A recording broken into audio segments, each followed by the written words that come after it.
Hi! Good evening అందరికీ. Welcome to Chandu Keerthana vlogs. అందరూ ఎలా ఉన్నారు?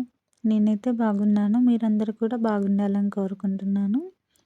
ఈరోజు మన వీడియో వచ్చేసి చెట్టు నిండుగా ఫ్లవర్స్ రావాలంటే ఎలాంటి టిప్స్ వాడాలో నేనైతే షేర్ చేస్తాను. లాస్ట్ వరకు వీడియోని స్కిప్ చేయకుండా చూడండి. ఒక్కసారి ఇక్కడ మల్లె చెట్టుని చూడండి. ఇవైతే కాగడ మల్లెలు. చెట్టు నిండుగా ఎలా ఫ్లవర్స్ వచ్చాయో చూసారా?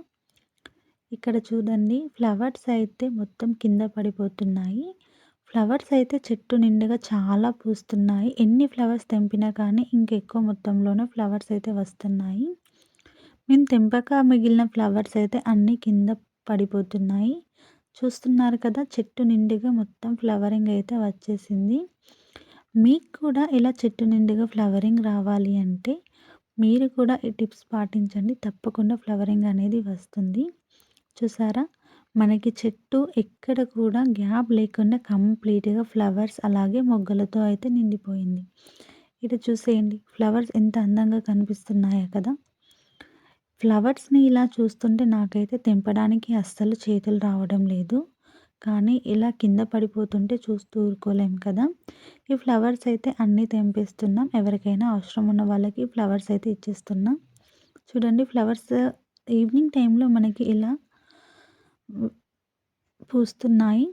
చూస్తున్నారు కదా, ఈవినింగ్ అయ్యేసరికి చెట్టు మొత్తం ఇలా వైట్‌గా ఫ్లవర్స్‌తో అయితే మంచిగా నిండిపోయి ఒక షోకేస్ లాగా కనిపిస్తుంది.